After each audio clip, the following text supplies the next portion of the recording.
I got my tools set up. And dinner. Okay, so I got everything in. Here's the finished product.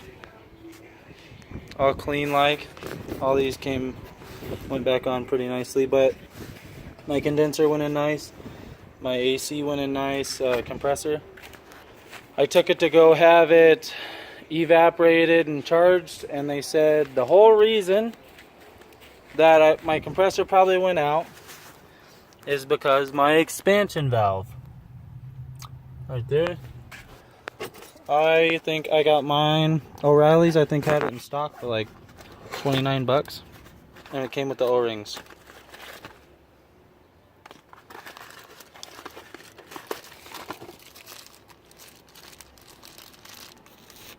I guess this is intermittently shutting or sticking shut. So what I found some all data on this, and it says you have grooves right here, and it says to unbolt. You got one bolt right here, and then you can go through and get to that bolt right here. 8mm Phillips screwdriver. Phillips 8mm. And then this is what holds your glove box on. 8mm on the back side, and then same thing on this side. See, you can get up to that. You can get up to that through the dash. So you drop your glove box down, take those bolts off. You'll have just this. This will come out.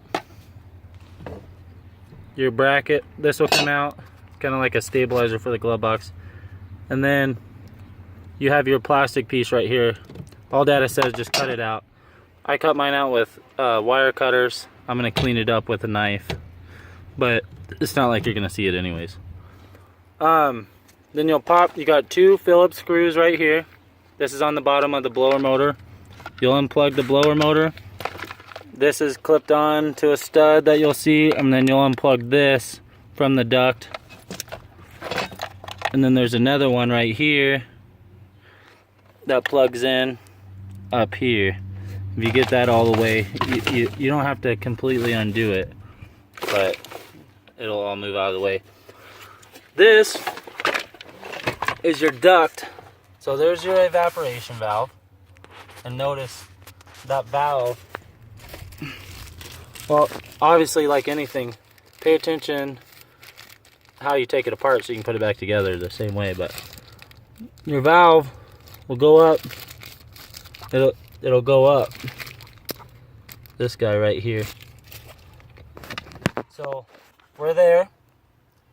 We got a couple of Allens. I don't know exactly what size. I'm sure they're metric, but we are there. This duct right here, sat in place. There's a bunch of Phillips, and then up top here there is two hiding up there, and then there's not really any on the back side.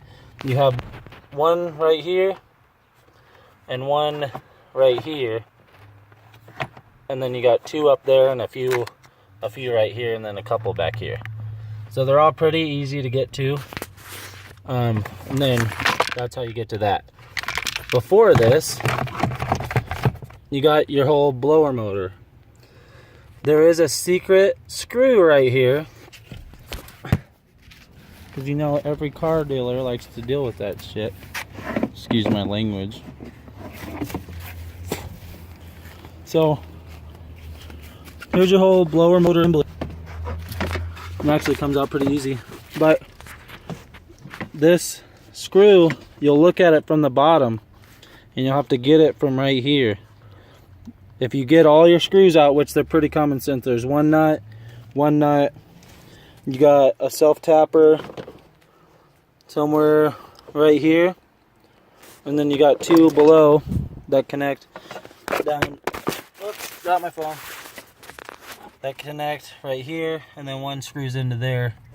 All 10mm and Phillips. Some of them have like the pick your choice, 10mm or Phillips. So this will go in and attach to that duct, but I just wanted to notate this guy. I got all my screws out, I followed all data, and it was kind of hard to read that this guy was there. But that'll hold you up from getting out. It is attached to the duct, or whatever you want to call it. This just drops out, and that's why they want you to cut it out, because you kind of have to finagle it in there, or finagle it out of there. This is also a good time to replace your cabin air filter. I replaced mine a few months ago, but while you're down here, pops right out, and you can kind of check it if it needs it, and then you can kind of bang out the extra dirt if it's not too bad. Depending upon where you are, you might change more of these in air filters than you do oil changes. So I just put that in the back seat because I'm not going to put the expansion valve in it tonight. Here's my glove box. See, it has the little brackets that I took out, and these come out, makes life easy. Or you can just squeeze them and potentially break your glove box.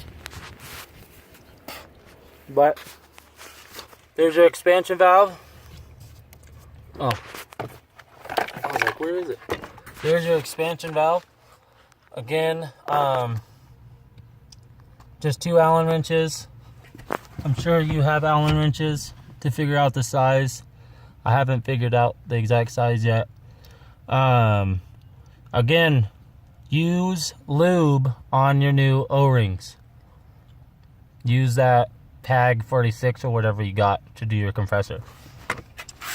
This is smart to replace anyways, especially if you have a first gen, because it's probably original and nobody's probably done it yet.